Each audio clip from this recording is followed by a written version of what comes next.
Carl Jung once warned of a transformation so unsettling it can feel like watching a soul change temperature in real time. The gentlest, most sensitive people, the ones who spend years apologizing for existing, absorbing everyone's pain, and forgiving the unforgivable, sometimes reach a breaking point. And when that moment arrives, they don't collapse. They awaken. Jung called the underlying process shadow integration, the return of everything you suppressed, everything you were trained to deny, everything you needed to survive but were told was too much. When this happens to an empath, the entire life equation flips. The same sensitivity that made them a target becomes clarity, boundary, and power. That's why manipulators fear the awakened empath. Not because the empath becomes cruel, but because the empath stops being convenient. Society frames sensitivity as a defect, too emotional, too dramatic, too naive. The covert message is simple: doubt what you notice, mute what you feel, and keep the surface smooth so other people stay comfortable. Jung's work cuts through that lie. Sensitivity is not fragility, it's fine-grained perception, pattern recognition in human behavior. The real danger is not that you feel too much, it's that you've been trained to betray your own perception to keep bonds intact.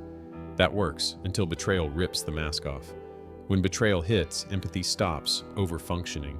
Reflection replaces absorption. Clarity replaces cushioning. The person you kept hidden behind the nice performance steps forward. From the outside, it looks like a complete personality shift. From the inside, it feels like you finally stopped lying to yourself. To understand why this shift is so powerful, you need Jung's map. He described the persona, the social mask we wear to function. For empaths, the persona usually starts as the peacemaker, the helper, the one who understands. Behind that mask lives the shadow, all the traits, insights, and energies that got exiled to keep the system calm. Jung warned that what you suppress doesn't disappear. It consolidates in the unconscious and gathers pressure. He also described individuation, the process of becoming whole, where the conscious self and the shadow meet. For empaths, the exiled contents usually aren't cruelty or malice. They're clarity, boundaries, anger used for protection, and the right to say no. When betrayal tears the persona, the shadow doesn't trickle in, it floods the room. The result is not chaos, it's coherence. The empath who used to negotiate with reality now states it. Trace how this forms. Many empaths grow up inside unstable atmospheres, a parent who rages, drinks, disappears, or oscillates between affection and withdrawal. Another who recruits the child as confidant. The child becomes the barometer for the household. They monitor micro-expressions, breathing patterns, footsteps on the stairs, the way a door closes. Jung labeled this boundary collapse participation mystique. You stop knowing where you end and the other begins. Add parentification, the child turned into an emotional adult, and you get hyper-responsibility. If I anticipate the storm, I can prevent it. That coping style works, so it becomes identity. You apologize when others lash out. You suppress anger to keep access to love. You distrust your intuition because your insights make people uncomfortable. You project your power outward and cast yourself as the weak one. The bill arrives later: exhaustion, depression, and a low-grade doubt humming under every interaction. But the unconscious keeps a ledger. What you refuse to face gathers force. The trigger that settles accounts is almost always betrayal. Not a small slight, but a violation by someone you fully trusted. When that lands, infidelity, exploitation, triangulation, financial deceit, the psyche doesn't request a meeting, it flips a breaker. People expect an empath to explode or collapse. What actually happens is more unnerving. They go still. The nervous system stops contorting to keep the bond and starts aligning to reality. The voice drops, the sentences shorten, the years of muted perception line up like evidence on a table. Everything you noticed and buried, contradictions, timing anomalies, tone mismatches, promises that never materialized, surfaces, clean and precise. Manipulators plan for tears. They rehearse counters for rage. They're defenseless against calm clarity. Because clarity removes the fog that lets manipulation operate. If you've sensed betrayal long before anyone else acknowledged it, type in the comments, "I see you." Naming your perception is a hard pivot out of self-betrayal. Picture this: a partner says, "You're overreacting." The awakened empath replies, 3 months ago you stopped leaving your phone on the table. 2 months ago you said you were exhausted, but your energy spiked when you texted from the bathroom. Then you started new late meetings without calendar invites. You also switched cologne after a 7-year routine, took calls walking outside, and changed how you answer simple questions. Too many qualifiers, less eye contact. I don't need you to confess. I already adjusted my life. There's no shouting, no pleading, no litigation of every detail. Just pattern, context, decision, and himchin. That's the clarity event. Or the scapegoated daughter in a family that calls her dramatic. For years, she swallowed it, tried to be agreeable, and apologized for noticing. Then an uncle makes a cutting joke and everyone laughs. She doesn't perform the usual smile. She names what's happening. We're performing normal to preserve comfort. That joke teaches women to tolerate humiliation. I'm done carrying the emotional trash for this room. Conversations, dinners, traditions, everything changes in a single sentence. The system doesn't collapse because she attacked it. It collapses because she stopped supplying the invisible labor that kept it intact. Or the workplace empath. A manager forgets boundaries, steals credit, and uses charm to blur accountability.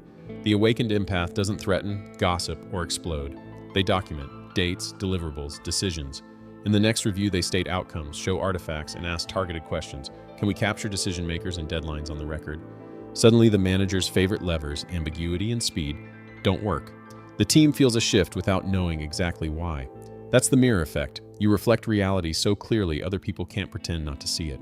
At this point, skeptics say, isn't that bitterness? Jung's difference is surgical. Bitterness tries to injure. Individuation tries to integrate. The awakened empath doesn't weaponize perception to punish. They retire from the labor of disguising truths that harm them. Big difference. Jung did warn about inflation when new insight makes the ego over-identify with power. Guardrail, humility. You're not omniscient.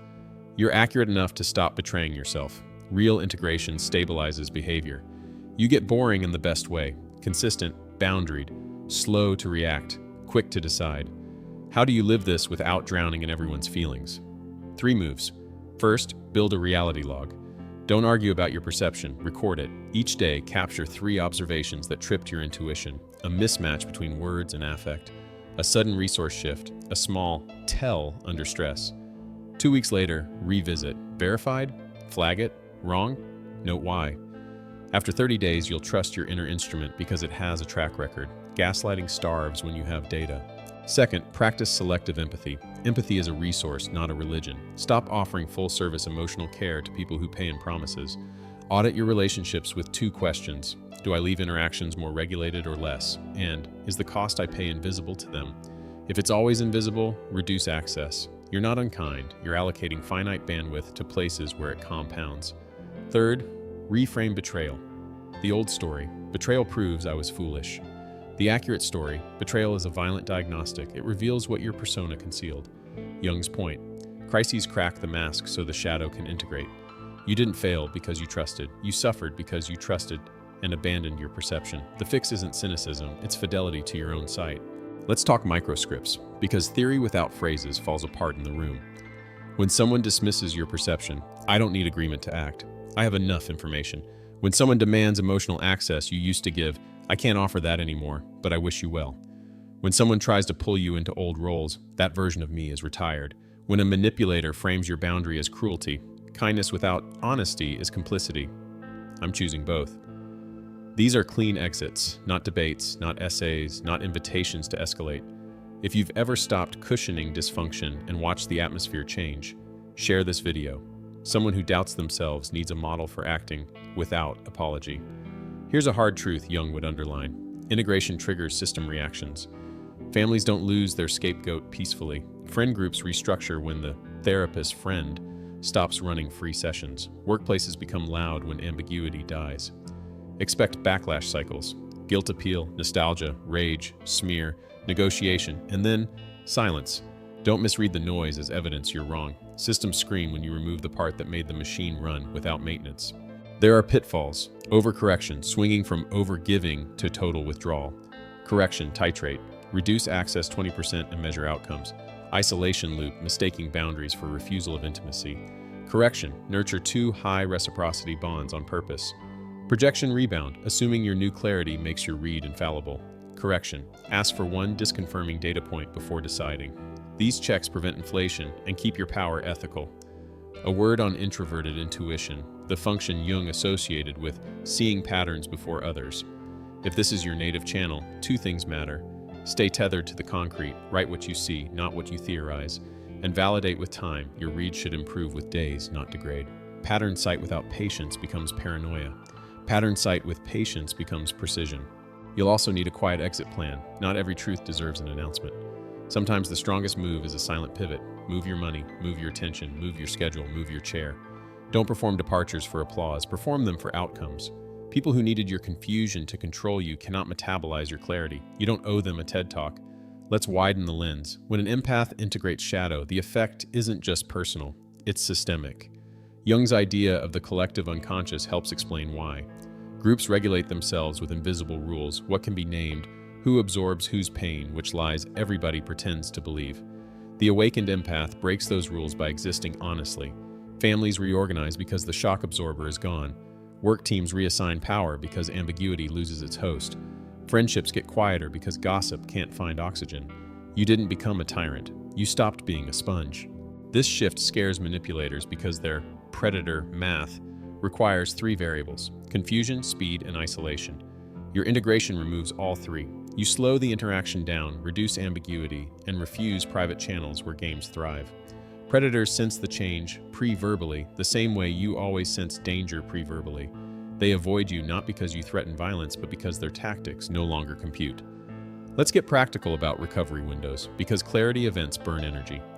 After a rupture, schedule 3 things: non-performative rest, no screens, no proving, just nervous system downshift, low-stakes competence, tasks you can finish end-to-end to re-anchor agency, and one clean joy, something that produces quiet pleasure without audience.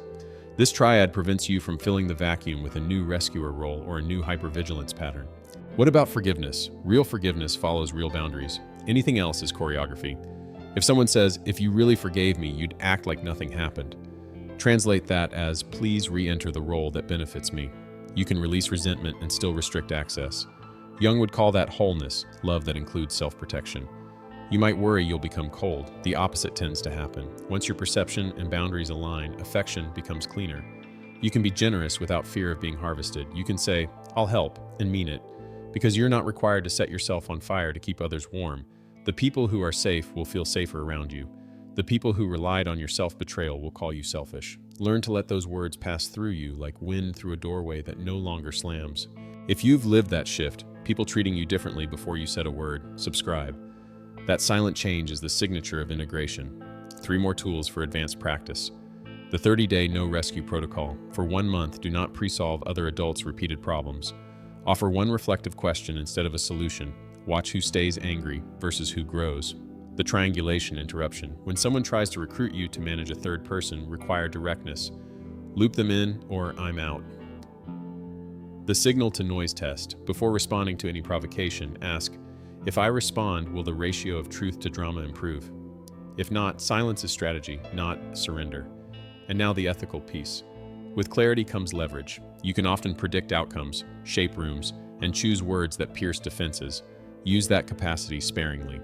Jung's caution about inflation lives here. The aim isn't to win every interaction. The aim is to live in truth without collateral damage. A good internal rule: reveal only what serves growth, and only at the dosage the system can metabolize. If you can exit cleanly, exit. If you must speak, be exact and brief. Precision is merciful. Here's what all of this circles back to. Jung never claimed the shadow is pure darkness. It's unlived life. For many empaths, the unlived life is not more suffering. It's strength, discernment, refusal to fuse, the right to choose self without apology. Betrayal feels like the end because it kills the role you were trained to perform. But roles can die while the person finally lives. If you've been punished for noticing too much, write this now: "I see what others miss." That sentence is not arrogance, it's alignment. And alignment is how you stop leaking energy into places that don't deserve it. Share this with someone who doubts their perception. Most people are one clarity event away from a different life. Not because the world gets kinder, but because their agreements with harm expire. The awakened empath doesn't dominate. They decline. They don't rage. They retire from roles that required self-erasure. That decision radiates through every room they enter, and rooms reorganize. The final move is simple, difficult, and non-negotiable. Stop apologizing for your sensitivity. It was never the problem. The problem was using it against yourself. Jung's path, individuation, isn't about becoming someone else. It's about becoming who you were before you were trained to edit yourself. The first edit you reverse is the habit of doubting what you see. If you're ready to hold that line, keep going. If you're in the middle of the shakeout and everything around you is loud, keep going. If people call you hard because you finally chose precision over performance, keep going. There's a quiet on the other side of this that isn't numb, it's relief. It's the relief of being the same person privately, publicly, and internally. That's wholeness. Comment: I see what others miss if this is your pivot point. Subscribe if you want more work like this. Clean Jungian tools without the mythology, and share this with someone who needs language for the change they're already living. Because the world does not need fewer sensitive people. It needs more integrated ones.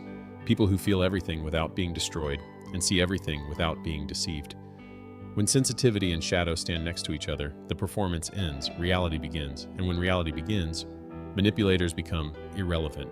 Not defeated, not converted, irrelevant. That's the day you stop being usable and start being whole. See you in the next dimension.